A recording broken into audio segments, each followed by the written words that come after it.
Забелязали сте какво има пред входните врати на апартаментите в малките градове?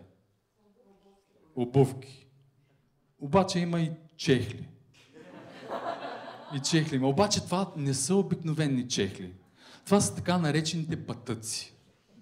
Патъците това са бивши обувки, които ти сам си превърнал на чехли за специални поводи.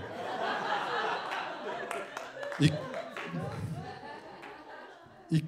какви са поводи? Ти приемаш патъци за хвърляне на боклука.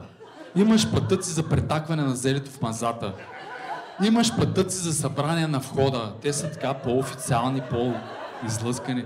И как една обувка става на патък? Просто я отрязваш и тук отзад на петата и тя е готова. Тя е готова. И забелязвате, патъците някак си шляпат. Те шляпат. То там може би идва изразът да шляпаш комшийката. Защото ти, докато отиваш към нея, ти вече я шляпаш. Ти вече я шляпаш. И